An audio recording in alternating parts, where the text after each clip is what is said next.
জয় গুরু, জয় গুরু, জয় গুরু। শ্রীমদ্ ভগবদ গীতা ত্রয়োদশ অধ্যায় ক্ষেত্র ক্ষেত্রজ্ঞ বিভাগ যোগ। শ্রীমদ্ ভগবদ গীতার প্রত্যেকটি অধ্যায় ভগবত লাভের উপায়। প্রত্যেকটি অধ্যায়ের মধ্যে ভগবান এমন এমন সংবাদ পরিবেশন করেছেন, যে কোনো একটি অধ্যায়কে আশ্রয় করলেই ঈশ্বরের কাছে পৌঁছানো যায়। তাই প্রত্যেকটি অধ্যায়ের নামে শেষ আছে যোগ। প্রথম অধ্যায় অর্জুন বিষাদ যোগ, ত্রয়োদশ অধ্যায় ক্ষেত্র ক্ষেত্রজ্ঞ বিভাগ যোগ। বলে ক্ষেত্র ক্ষেত্রজ্ঞ বিভাগ করে,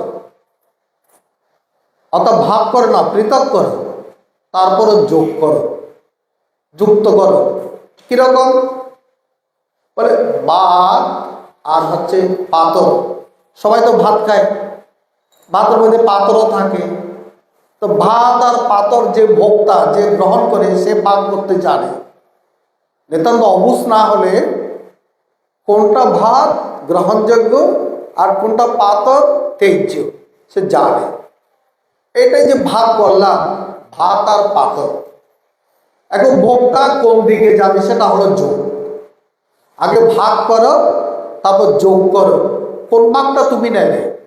সেই রূপ ক্ষেত্র কি ক্ষেত্রজ্ঞ কি, এই দুটাকে তুমি চেনো, জানো, পরিষ্কার করে তুমি বোঝো এই দুইটার কি জিনিস, কাকে ক্ষেত্র বলে, কাকে ক্ষেত্রজ্ঞ বলে। এবার জেনে ভগবানের উপদেশ, তুমি যদি মোক্ষকামী হও, মুক্তি লাভ করতে চাও, তুমি যদি ঈশ্বর দর্শন করতে চাও, তুমি সঠিক মার্গে যদি চলতে চাও, জীবনটাকে যদি সফল করতে চাও, জীবনে যদি সুখ শান্তি প্রকৃত আনন্দ লাভ করতে চাও, তুমি ক্ষেত্রজ্ঞের সঙ্গে যুক্ত হও।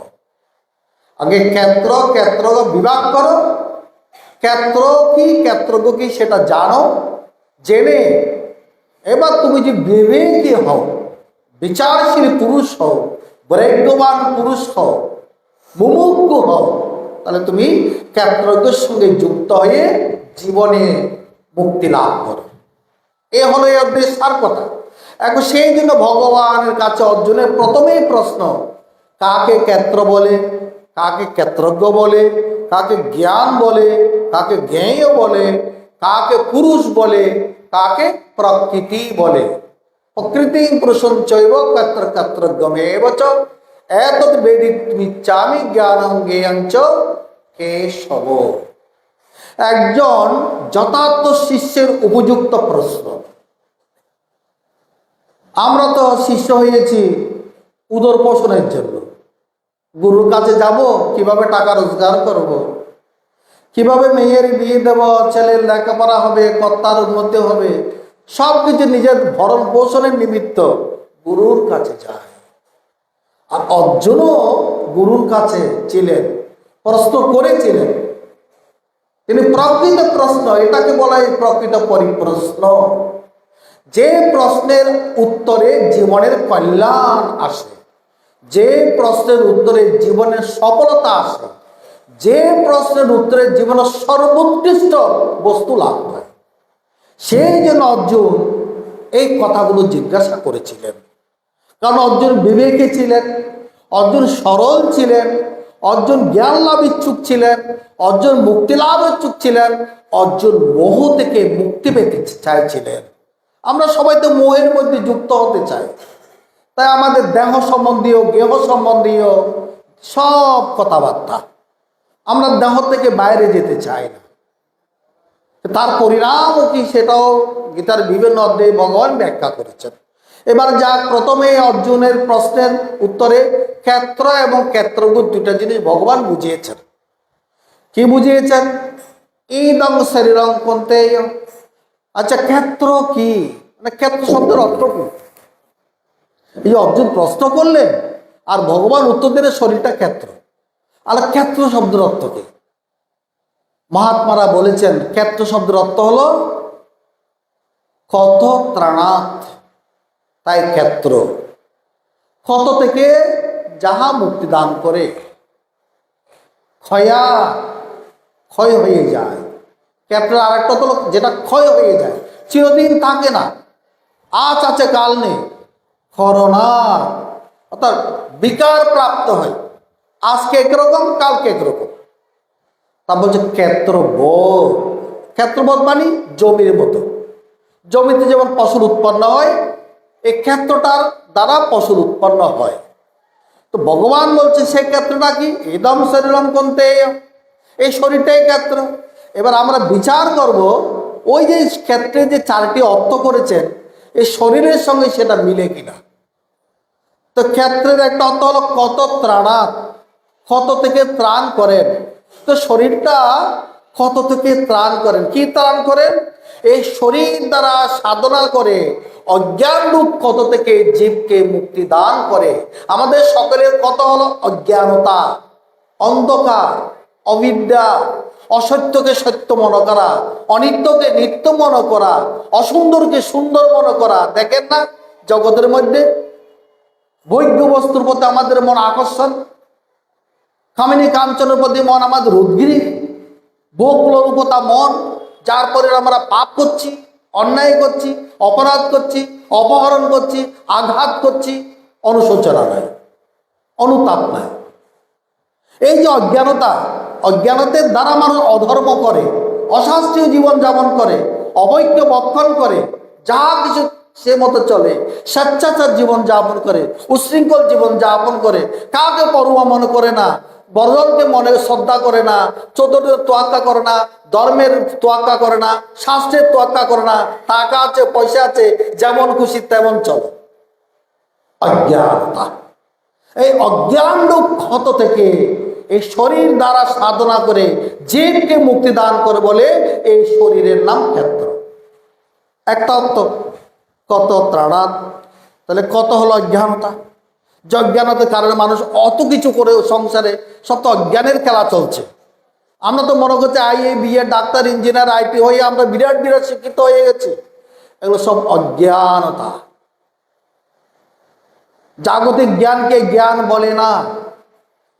যে জ্ঞান মন পবিত্র করে না, আত্মার উন্নতি ঘটায় না, মুক্তি দান করে না, সেই জ্ঞানকে জ্ঞান বলা হয় না। ঠাকুর রামকৃষ্ণের বলায় চাল কলা বিদ্যা। এই বিদ্যার দ্বারা তোমার চাল জুটবে, কলা জুটবে, তার বেশি কিছু জুটবে না। তাই এটা চাল কলা বিদ্যা। মূল অজ্ঞানতা থেকে যায়, অহংকার অভিমান আমাদের যায় না।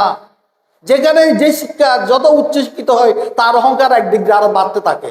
যে যত বেশি ডিগ্রি লাভ করে, যত উচ্চ পদস্থ চাকরি করে, তার যেন মাটিতে আর পা পড়ে না, উপরে উপরে চলে।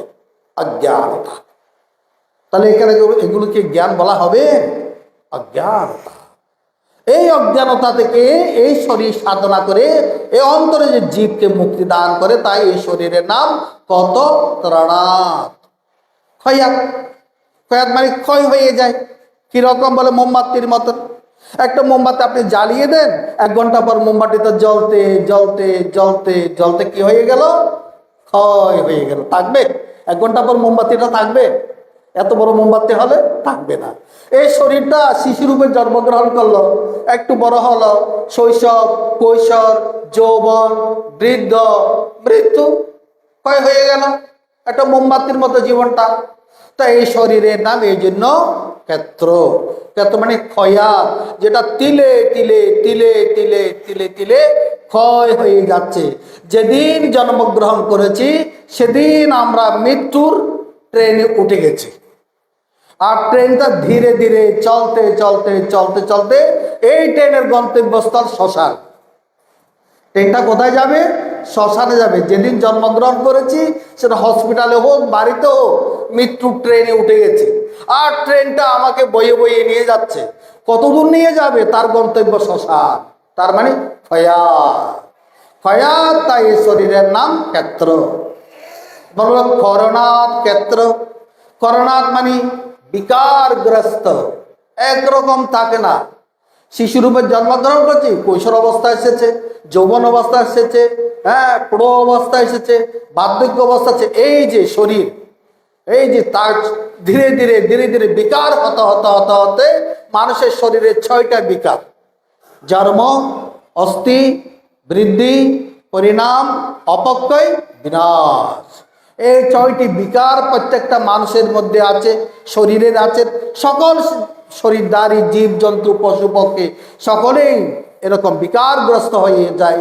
তাই এই শরীরের নাম ক্ষেত্র। করণাৎ ইতি ক্ষেত্র, কত্রতনাৎ ইতি ক্ষেত্র, ক্ষয়াৎ ইতি ক্ষেত্র, করণাৎ ইতি ক্ষেত্র। শেষে বলল ক্ষেত্রবৎ, অর্থাৎ জমির মতন। জমিতে আপনি বীজ বুনলে ফসল হলো, ফল পেলেন। এই শরীর দ্বারা যদি আপনি সৎকর্ম করেন, পুণ্য হলো, অসৎকর্ম করেন, পাপ হলো। এই পাপ পুণ্যের দ্বারা স্বর্গ নরক কর্মফল আপনাকে ভোগ করাচ্ছে। জমিতে যেমন বীজ বপন করলে ফল পাওয়া যায়, এই শরীর রূপ দ্বারা যেরকম কর্ম করবেন সেরকম ফল পাওয়া যায়। তাই এই শরীরের নাম ক্ষেত্র। এদম শরীরম কন্ত্রেয় ক্ষেত্রম এতি অবিধেয়তে। আচ্ছা, শরীর নাম কেন হলো? শরীর ছিন্নাত, শরীর ছিন্নাত মানে ছিন্ন হয়ে যাচ্ছে। ছিন্ন মানে ক্ষীণ হয়ে যাচ্ছে, দিন দিন ক্ষীণ হতে হতে হতে হতে মৃত্যুর মুখে ঢলে পড়বে। ছিন্নাত শরীর। তাই এইদম শরীরম কন্তেয় ক্ষেত্র ভীতি অবিধেয়তে। এই শরীরের নাম ক্ষেত্র। এই শরীর বিকারগ্রস্ত, জড়, দৃশ্য, অনিত্য, চিরকাল থাকবে না। থাকবে? এই শরীর থাকবে না। জাতস্যহি ধ্রুব মৃত্যু ধ্রুবং জড়ম মৃতস্য। জন্মিলেই মৃত্যুবরণ করিতে হইবে। এই শরীর অনিত্য। তাই ভগবান বলছেন অনিত্যম অসকম লোকম হেমম প্রাপ্যবজস্বমম। এই অনিত্য লোকে অনিত্য শরীর নিয়ে জন্মগ্রহণ করেছ। তোমার একমাত্র প্রধান কর্তব্য ঈশ্বরের ভজনা করা, ঈশ্বরের উপাসনা করা, ঈশ্বরের আরাধনা করা, সর্বক্ষণ ঈশ্বরকে নিয়ে জীবনযাপন করা, সমস্ত কর্তব্য কর্ম ঈশ্বরকে সম্মুখে রেখে রেখে চলা। আর ঈশ্বরকে ভুলে যদি আমি শরীরকে নিয়ে চলি, শরীর কি করবে? আমার দিন দিন অজ্ঞান অন্ধকারের মধ্যে আমাকে নিয়ে যাবে, অজ্ঞান অন্ধকারে নিয়ে যাবে। এবং মৃত্যুর পর কোথায় নিয়ে যাবে? অসুরিজা নামতে লোকা অন্ধেন তমসা বৃতা। মৃত্যুর পর যেখানে সূর্যের আলো থাকবে না, মানে যেখানে অজ্ঞান আর অজ্ঞান, দুঃখ আর দুঃখ, কষ্ট আর কষ্ট, যাতনার যাতনার কোনো শেষ নেই। মৃত্যুর পরও আমাকে সে অন্ধকার লোকের মধ্যে আমাকে থাকতে হবে। অসুরিয়া নামতে লোকা অন্ধেন তমসা বৃতা। হে তমসাবৃত লোকে, অন্ধকার লোকে তার গমন হয়। শরীর নিয়ে কেবল ব্যস্ত থাকলে তারা অন্ধকার লোকেই গমন করে। তারা কোনো স্বর্গের সুখ, তারা মুক্তির সুখ, তারা বিভিন্ন যে সপ্ত স্বর্গের সুখ তারা জীবনে প্রাপ্ত হয় না। এ হলো শরীর। এবার ক্ষেত্রজ্ঞ, এই শরীরের মধ্যে যিনি আছেন, এই শরীর কেবল এই আমাদের এই শরীর, এই শরীরের কয়টা উপাদানে শরীর গঠিত বলে দিয়েছেন। কি কি উপাদান দিয়ে শরীরটা তৈরি হয়েছে? পঞ্চ মহাভূত, মহাভূতানি অহংকার বুদ্ধির্ব্যক্তমেব চ। এই পঞ্চ মহাভূত মানে কৃতি অপ তেজ মরুদ্ভম। এই শরীরটা তৈরি হয়েছে জল, মাটি, আগুন, বাতাস, আকাশ, মহাভূত। মহাভূতের অহংকার, অহংকার, বুদ্ধি, ত্রিগুণাত্মিক অব্যক্তা প্রকৃতি, বুদ্ধি আছে 10টি ইন্দ্রিয়, 5টি কর্মেন্দ্রিয়, 5টি জ্ঞানেন্দ্রিয়। যে কর্মেন্দ্রিয় দ্বারা আমরা কর্ম করি, যে জ্ঞানেন্দ্রিয় দ্বারা আমরা বিষয় আহরণ করি, চাক্ষু, কর্ণ, নাসিকা, জিহ্বা, ত্বক, এই 5টি জ্ঞানেন্দ্রিয় শরীরের মধ্যে বসানো হয়েছে। তাদের কাজ কি? তাদের কাজ হলো বিষয় ভোগ করা, শব্দ, স্পর্শ, রূপ, রসগন্ধ, ইন্দ্রিয় গোচরা। এখানে বলেছিল ইন্দ্রিয় সমূহ যে বিষয়ের মধ্যে ভ্রমণ করে। আর আমাদের বাক, পানি, পাদ, বায়ু, উপস্থ 5টি কর্মেন্দ্রিয়। এই 24টি তত্ত্বের সঙ্গে যুক্ত আছে ইচ্ছা, দেশ, সুখ, দুঃখ, সংঘাত, চেতনা, ধৃতি। 24টি উপাদান আর 60টি বৃত্তি, এই 31টি নিয়ে এই শরীর গঠিত। ইচ্ছা, ইচ্ছা মানে কি? ইচ্ছা হলো কিছু প্রাপ্তি, কামনা বাসনা, কামনা বাসনা, ইচ্ছা, দেশ, সুখ। দেশ মানে হচ্ছে যেগুলো আমি চাই না, আমার কষ্ট হয় সেই জিনিসগুলো আমি চাই না। সুখ, আমি পুণ্যকর্মের দ্বারা সুখ লাভ করব, যাগ করব, যজ্ঞ করব। আর দুঃখ, যে পাপ কর্মের দ্বারা, অধর্মের দ্বারা দুঃখ ভোগ করবে। সংঘাত, এই শরীরের আরেক নাম সংঘাত। এখানে স্থূল সূক্ষ্ম শরীর, কারণ শরীর, তিনটা শরীর রয়েছে, সংঘাত। তারপরে বলছেন চেতনা, চিত্তবৃত্তি। আর এই শরীরকে ধারণ করার যে বৃত্তি, সেটা হচ্ছে ধৈর্য। তা এইগুলো সবগুলো দেখেন, এগুলো সবগুলো বিকারগ্রস্ত। প্রত্যেকটা উপাদান বিকারগ্রস্ত, প্রত্যেকটা উপাদান বিকারশীল, প্রত্যেকটা উপাদান অনিত্য। অনিত্য বস্তু দিয়ে অনিত্য শরীর তৈরি করা হয়েছে। যেমন মাটি অনিত্য, মাটির ভাণ্ডটাও অনিত্য। মাটি যদি অনিত্য হয়, মাটির ভাণ্ডটাও অনিত্য। এই আমার যে উপাদানগুলো যেমন অনিত্য, এই উপাদান দ্বারা তৈরি শরীরটাও অনিত্য, থাকবে না। তার শেষ ঠিকানা শ্মশান, মৃত্যু। কিন্তু এই শরীরটাকে কে পরিচালনা করছেন? এমন একটা পাওয়ার, সুপ্রিম পাওয়ার, সেটা কে? যে এটা আমাদের ভাবার বিষয়। যিনি আছেন বলে আমি চোখে দেখি, যিনি আছেন বলে আমি কানে শুনি, যিনি আছেন বলে আমি কথা বলতে পারি, যিনি আছেন বলে আমি খাওয়া দাওয়া ভোজনাদি করে হজম করতে পারি, যিনি আছেন বলে আমাদের শরীরের অন্তরে বাইরে সমস্ত অর্গান যন্ত্র ঠিক মতো কাজ করছে, যিনি আছেন বলে আমি রাত্রিবেলা নিদ্রিত থাকলেও কে যেন ভোরবেলা বা সকালবেলা আমাকে জাগিয়ে দেয়। একটা মৃত মানুষের কি তাই হয়? একটা জীবিত মানুষ, একটা মৃত মানুষ, দুজনকে শোয়াইয়ে দাও, সকাল হলে মৃত মানুষ উঠবে না, জীবিত মানুষ উঠবে।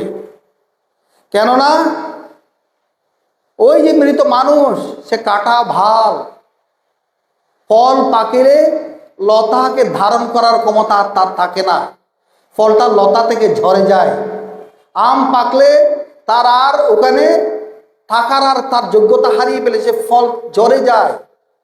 সেই শরীর যখন শীর্ণ হয়ে যায়, আত্মাকে ধারণ ক্ষমতা তার থাকে না। আর শরীর যার এখনো শক্ত, সে আত্মাকে ধারণ করে জীবিত রয়েছে। এই যে আত্মা, যার দ্বারা আমি চোখে দেখি, কানে শুনি, সমস্ত কর্ম সম্পাদন করি, যেটি না থাকলে একজন মানুষকে মৃত বলে ঘোষণা করা হয়, সে সুপ্রিম পাওয়ার, সে শক্তির নাম হলো আত্মা, তার নাম হলো ক্ষেত্রজ্ঞ। ক্ষেত্রকে যিনি সৃষ্টি করেছেন, ক্ষেত্রকে যিনি পরিপালন করছেন, এবং ক্ষেত্রের মধ্যে যিনি অবস্থান করে ক্ষেত্রকে পরিচালনা করছেন, যেরূপ জমির মালিক এবং জমি, সেরূপ এই দেহটা হলো ক্ষেত্র, জমি, আর এর মালিক হলো আত্মা বা ক্ষেত্রজ্ঞ। ওই ক্ষেত্রজ্ঞ অবিনাশী, ওই ক্ষেত্রজ্ঞ দ্রষ্টা, ওই ক্ষেত্রজ্ঞ চৈতন্য স্বরূপ। আর এই শরীরটা জড়, এই শরীরটার মধ্যে কোনো কি নেই, তার চেতনাত্মিক বৃত্তি বা তার চৈতন্য নেই, নিজস্ব কোনো সত্তা নেই।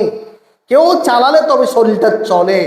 যেরকম একটা গাড়ি ড্রাইভার থাকলে চলে, ড্রাইভার না থাকলে গাড়িটা চলতে পারে না, গাড়িটা নিজে নিজে চলতে পারে না। হয়তো বলবে কেন, এখন তো রোবট তো এমনি এমনি চলে, আর তার মধ্যেও তো যন্ত্র ফিট করা হয়েছে। এরকম গাড়ির মতো শরীরটা, বাড়ির মতো শরীরটা, বাড়ি এবং বাড়ির মালিক যেমন ভিন্ন, সেরূপ শরীর এবং শরীরের মালিক ভিন্ন। শরীরটা জীর্ণশীর্ণ হয়ে যাবে, আর শরীরের মালিক যিনি ক্ষেত্রজ্ঞ, তিনি অবিনাশী, তিনি দ্রষ্টা, তিনি চৈতন্য স্বরূপ।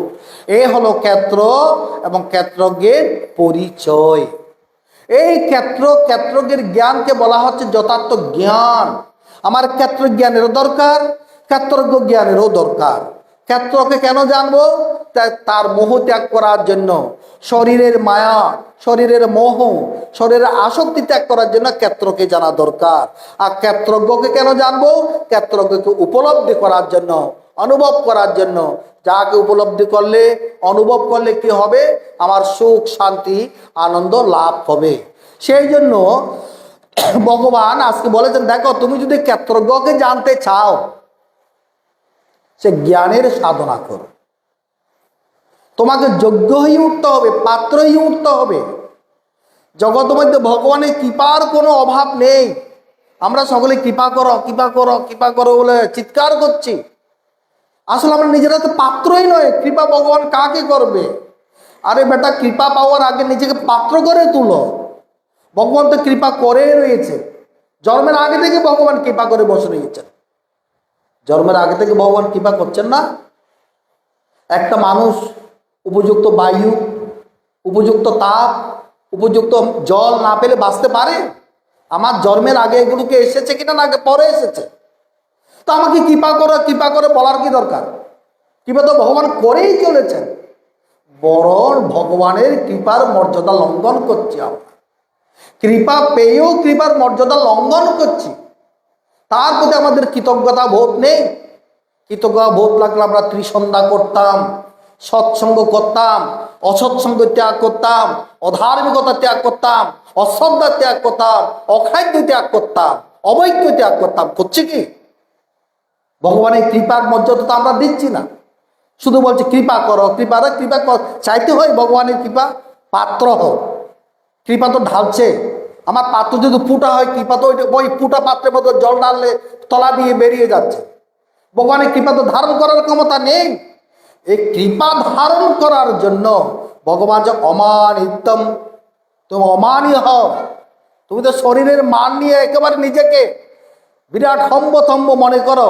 আমি অমুক, আমি মানি, আমাকে সম্মান করো, আমাকে পূজা করো, আমাকে তোমরা শ্রেষ্ঠ আসনে বসাও। শরীরের মান নিয়ে আমরা দিন রাত ঝগড়া করছি, প্রদর্শন করছি। হ্যাঁ, কাপড়ে চোপড়ে ঠাটবাট দেখাচ্ছি, মানি। কিন্তু বাবা যে না, ওটা ত্যাগ করো। মানি না মান দেন কীর্তনীয় সদাহরি মহাপ্রভু বলছেন, মান ত্যাগ করো। মান ত্যাগ করে অন্যজনকে সম্মান করতে জানলেই তোমার মান ত্যাগ হচ্ছে বুঝতে হবে। তারপর তুমি হরিনাম করো, সে হরিনামে আমি খুশি হই। মানুষের অনেক প্রকার, নিজেকে অনেক প্রকার মানি মনে করেন। টাকা থাকলে মনে করেন আমি বড় ভারী মানুষ, আমার মান উচ্চ মর্যাদায় থাকবে। রূপ থাকলে, যৌবন থাকলে, টাকা থাকলে, দম থাকলে, বিদ্যা থাকলে মানুষ অহংকার অভিমানে একেবারে ফুলে ফুটে উঠে। তারা কোনোদিন ভগবানের কৃপার পাত্র নহে। এক বৃন্দাবনে বহুদিন আগের কথা, এক বৈষ্ণব, উচ্চ মার্গের বৈষ্ণব, যিনি নিরন্তর কৃষ্ণ ভাবে ভাবা থাকতেন। এমনকি তিনি ভাবামৃত হয়ে সেখানে কৃষ্ণ দর্শন করতেন। সে বৈষ্ণব বাবার কাছে এক যুবতী গেলেন সাধন করবার মানুষে। তিনিও তার পূর্বজন্মনক স্বীকৃতির ফল হয়তো এই যৌবনে তিনি সে বৈষ্ণব বাবার কাছে গিয়ে বলেন, বাবা আমাকে ভজন শিক্ষা দিন, আমি ভজন করব। বলে, বেটি না, তোর এই রূপ ভরা যৌবন নিয়ে তোর সাধন ভজন হবে না। সংসারে চলে যা, 2-4টা বাচ্চা কাচ্চা হলে তারপর তুই আসিস। এটা ছিল বাবার পরীক্ষা। সত্যিকার অর্থে সে কি আসলে ভজন করতে এসেছে, নাকি ওই মার্কেট বরেগ্য নিয়ে এখানে লোক দেখানো এসেছে? সাধু বাবা, বৈষ্ণব বাবা যে কৃপা করবেন, পাত্রটা তো কেবল থলিয়ে দেখতে হয়। এখন সে যুবতী নারীর মনের মধ্যে ক্ষোভ, আমি ঠাকুরের ভজন করতে আসলাম, আমাকে পাঠিয়ে দিল সংসারে, আমার এই যৌবন দিয়ে নাকি তপস্যা হবে না, যৌবনই আমি ক্ষয় করব, এমন মানুষে বাড়ি যায়নি। জঙ্গলে লতা পাতা গাছ গাছালি দিয়ে একটা ছোট্ট কুটির বানালেন, আর সেখানে বসে বসে ভগবানের কথা চিন্তা করতে লাগলেন। এভাবে দীর্ঘ 10 বছর কেটে গেল। শরীর কাউকে দেখাতো না। আর আজকাল শরীর দেখানোর জন্য পশ্চিমা কাপড় পরছে আমাদের ভারতীয়রা। ভারতীয় আদর্শ তারা ত্যাগ করেছেন, পশ্চিমা আদর্শ নিয়ে জীবন যাপন করছেন। আর আমাদের ভারতবর্ষের আদর্শ হলো, সে নারীর কথা ভাবুন, সে তৃণ গুল্ম লতা পাতার মধ্যে জীবন কাটাচ্ছে, শরীর কাউকে দেখাচ্ছে না। ভরা যৌবনে এই যুবতী কাউকে রূপ দেখাচ্ছে না, লতা পাতাকেই ওখানে আছে। দীর্ঘ 10 বছর পর ঘুমটা দিয়ে সে বাবার কাছে আবার গেল, গিয়ে বলল, আবার ভজন প্রার্থনা করলেন, বেটি তুই কে? বলে 10 বছর আগে যাকে আপনি বাড়িতে পাঠিয়ে দিয়েছিলেন। বলে তোর সেই রূপ কোথায়, তোর যৌবন কোথায়, তোর শরীরের সর্বাঙ্গে এত দাগ কেন? বলে বাবা শুনবেন, আপনি তো বলেছেন আমার এই যৌবন দিয়ে সাধন ভজন হবে না, যৌবনের অহংকার তাকে, আমানে তাকে, আমি লোহার ছেঁকা দিয়ে যৌবনকে ক্ষয় করেছি। অর্থাৎ তিনি তপস্যা করেছিলেন, একটা লোহা দণ্ড আগুনে জ্বালিয়ে প্রতিদিন শরীরের মধ্যে চেক দিতেন। আজকাল সাধুদের কথা এগুলো চিন্তা করা যাবে? আজকে আমরা আরামায় আসে থেকে সাধন ভজন করতে চাইছি, তাই তো সন্ধ্যায় বসলে এরকম করি, অর্থাৎ ঝিমানি ধরে। আর সে মহিলা, সেই যুবতী, সে ভারতীয় নারী লোহার চাকা দিয়ে 10 বছর ধরে যৌবনটাকে ক্ষয় করেছে। এ হলো ভারতীয় নারীর আদর্শ। তাকে 10 বছর পড়াচ্ছে না, যাচ্ছে না, শরীরের মধ্যে কঙ্কালগুলো, হাড়গুলো যেন শরীরে বেশি বেশি উঠেছে। বলে মা তুই তো একমাত্র কৃষ্ণ ভজনের অধিকারী। সেই দিনে সেই মাকে সেই বৈষ্ণব বাবা কৃষ্ণ ভজনের শিক্ষা দীক্ষা দান করলেন। এইভাবে যারা নিজের জীবনের যৌবনের অহংকার অভিমানকে ক্ষয় করতে পারে, তারাই প্রকৃত কৃষ্ণ ভজনের অধিকারী, ঈশ্বর ভজনের অধিকারী। তিনি ভগবান বলেছেন অমানিত্য। তুমি শরীরটাকে ভুলে যাও, এই শরীর তুমি নয়। প্রকৃত ভক্ত মনে করে শরীর ভগবানের, প্রকৃত জ্ঞানী মনে করে শরীর মিথ্যা। তা শরীরের অহংকার করব না, শরীরের অভিমান করব না, শরীরের আসক্তিতে মিশে থাকবো না। ভক্ত মনে এটা শরীর ভগবানের দান, তার দান আমার মনে করা অপরাধ। ভগবানের দান নিজে মনে করা অপরাধ। এটা শরীর ভগবান দিয়েছেন তার ভজন করার জন্য। আমি যদি তার ভজন না করি, বিষয়ের ভজন করি, কামিনী কাঞ্চনে মত্ত হয়ে থাকি, তাহলে আমার সর্বনাশ ঘটবে। আর আমি যদি মনে এটা তার দান, তার ভজন হবে, ভক্ত এটা মনে করে, আর জ্ঞানী মনে করে এটা মিথ্যা, শরীরেই মিথ্যা, শরীরের দিকে দৃকপাত করাই মিথ্যা। জ্ঞানী থাকেন সেই শরীরের যে অধিষ্ঠান চৈতন্য আত্মা, তাকে নিয়ে থাকেন, ক্ষেত্রজ্ঞকে নিয়ে থাকেন, সে পরম পুরুষ পরমাত্মাকে নিয়ে থাকেন, আত্মাকে নিয়ে থাকেন। তার সাধন ভজন শ্রবণ মনন ধ্যানে ধ্যান কাটান।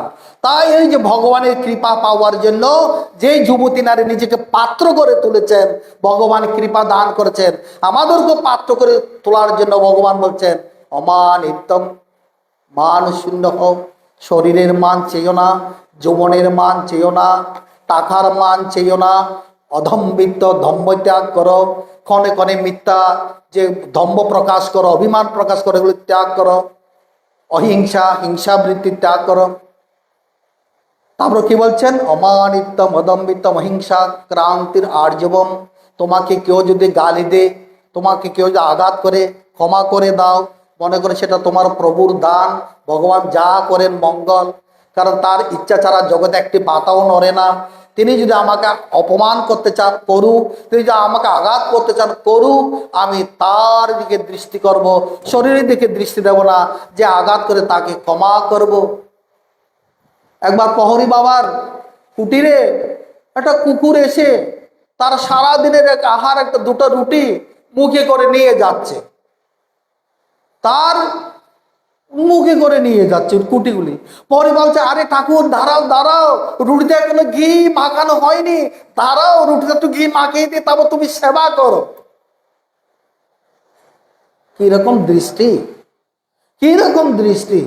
কুকুর রুটি নিয়ে যাচ্ছে, কোথায় ক্ষোভিত হয়ে কুকুরকে 2-4টা ঘা দেবে তা নয়, বলে ঠাকুর ওখানে ঘি মাখানো হয়নি, একটু ঘি মাখিয়ে দিই, তারপর তুমি সেবা করো। সর্বভূতে নারায়ণ দর্শন করো। এই হলো যাদের হিংসাবৃত্তি মন থেকে চলে যায়, তারা সর্বত্র ঈশ্বরকে দর্শন করে, ঈশ্বরের প্রকাশ দেখে, সকল কিছুর মধ্যে ঈশ্বরের প্রকাশ দেখে। তারা সরল, তাদের মন একরকম, ভাব একরকম নয়।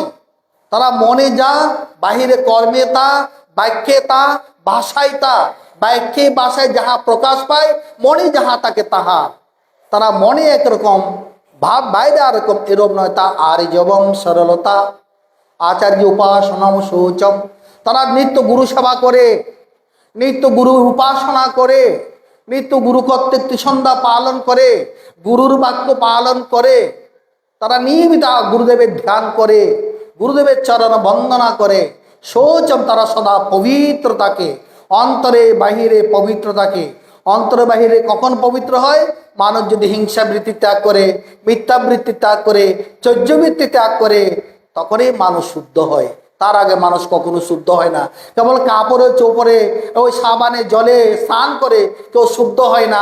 হাজার গঙ্গা জলে স্নান করলেও শুদ্ধ হবে না। সে যদি তার মিথ্যাবৃত্তি ত্যাগ না করে, চৌর্যবৃত্তি ত্যাগ না করে, যার সত্য কথা না বলে, সে কখনো তা শুদ্ধ হতে পারে না। তাই বলছে মহান বলতে, তুমি শুদ্ধ হও, সত্য কথা বলো, সত্য পথে চলো, মিথ্যা ত্যাগ করো, হিংসা ত্যাগ করো, অহংকার ত্যাগ করো, তবে তুমি শুদ্ধ সূচি হতে পারবে। ভগবান এইভাবে 20টি জ্ঞানের সাধনার কথা বলেছেন। আর বলছেন অধ্যাত্ম জ্ঞান নিত্যত্বম, নিত্য অধ্যাত্ম ভাবনায় থাকো। অধ্যাত্ম জ্ঞান নিত্যত্বম, নিত্য তুমি অধ্যাত্ম ভাবনা করো। অধ্যাত্ম ভাবনা মানে কি? শরীর ভাবনা ত্যাগ করে আত্মভাবনা করো, ক্ষেত্রের ভাবনা ত্যাগ করে ক্ষেত্রের ভাবনা করো। এ হলো অধ্যাত্ম জ্ঞান নিত্যত্বম।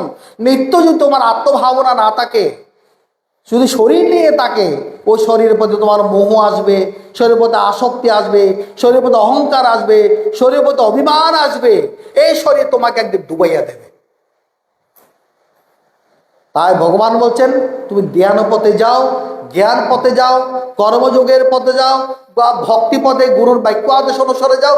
যে কোনো একটা পথ অবলম্বন করে নিত্য আত্মার চিন্তা করো, ক্ষেত্রজ্ঞের চিন্তা করো। এই শরীর তুমি নয়, এই শরীর কোনো বিধ্বংসী, এর পরিণাম শ্মশান। আমি আত্মা অজর অমর, এই আত্মাই একমাত্র জ্ঞেয় ব্রহ্ম। এই আত্মাই সর্বদিকে সর্বব্যাপী অবস্থান করছেন। সেজন্য আমরা প্রতিদিন পরমাত্মা স্তুতি করি, সর্বতোপানি বাদন তৎ সর্বত অক্ষি শিরো মোকম। যে পরমাত্মা আমার মধ্যে আছেন, যে পরমাত্মা বিশ্ব ব্রহ্মাণ্ডের অধিষ্ঠান চৈতন্য, সে পরমাত্মা কিরূপ? সে সর্বব্যাপী, সর্বতোপানি বাদন তৎ, সর্বত তার চক্ষু। এ কথা বলার অর্থ কি? তার চোখতে তুমি ফাঁকি দিতে পারবে না। তুমি গোপনে গোপনে যত অন্যায় করো, অপরাধ করো, তুমি একেবারে 100 তলার নিচে গিয়ে যদি অপরাধ করো, সেখানেও ভগবান আছে। তোমার চোখ তো তারই চোখ। কাকে ফাঁকি দিয়ে আপনি অন্যায় করতে পারবেন? কাকে ফাঁকি দিয়ে আপনি অপরাধ করতে পারবেন? জগতের মানুষকে ফাঁকি দিতে পারেন, জগন্নাথকে ফাঁকি দিতে পারেন না। বিশ্বের মানুষকে ফাঁকি দিতে পারেন, বিশ্বনাথকে ফাঁকি দিতে পারেন না। তা সর্বতো পানি বাদন্ত। এই জন্য আমার প্রতিদিন বলি, কেন বলি? এটা যেন আমাদের চেতনার মধ্যে আছে। আরে কিন্তু সর্বত্র আছে। অন্যায় করা চলবে না বাবা, অপরাধ করা চলবে না, কাকে ঠকানো চলবে না। সব হিসাব নিকাশ দিতে হবে। ক্যামেরা আগে থেকে লাগানো আছে। ইদানিং আমরা সিসি ক্যামেরা লাগাচ্ছি, পকেটে ক্যামেরা জন্মের আগে থেকেই লাগানো আছে। তার চতুর্দিকে তার চোখ, কান, নাক সর্বদিকে আছে। ফাঁকি দেওয়া চলবে না, তিনিই ধরে ফেলবেন। সর্বত পানি বাদন্ত, সর্বত তার চোখ, মুখ, নাক সর্বত্র। তিনি সংসারের সৃষ্টিকর্তা, পালনকর্তা, সংহারকর্তা। তার কোনো ইন্দ্রিয় নেই, কিন্তু সকল ইন্দ্রিয়ের প্রকাশক তিনি। সকল ইন্দ্রিয়ের মধ্যে তার চেতনা বৃত্তি রয়েছেন। তাই ভগবান বলছেন এই ক্ষেত্রজ্ঞের জ্ঞান যারা জ্ঞানচক্ষুর দ্বারা দেখতে পান, তারাই এই জীবনে মুক্তি লাভ করতে পারেন। আচার্য শঙ্কর বলেছেন এই অধ্যায়ের সার যিনি উপলব্ধি করেছেন, তার জীবনে মুক্তি হয়ে গেছেন। অর্থাৎ ক্ষেত্রজ্ঞের জ্ঞানটা জানো। ক্ষেত্রকে তুমি তারা সত্যি ত্যাগ করো, অহংকার অভিমান ত্যাগ করো, আর ক্ষেত্রজ্ঞকে নিরঞ্জন চিন্তা করো। তিনি অজ, অবিনাশী, তিনি অনাদি, নির্গুণ পরমাত্মা। তুমি তার ভাবনায় থাকো, আর তুমি সে পরমাত্মা স্বরূপ। এই ভাবনা যে উপলব্ধি করতে পারে, সে মুক্তি লাভ করতে পারে। ওম তৎসৎ। জয় গুরু, জয় গুরু, জয় গুরু।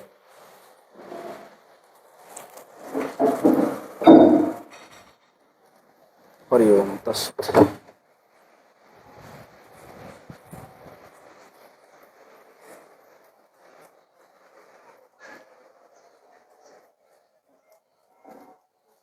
হরি ওম হরি ওম। কি প্রিয়?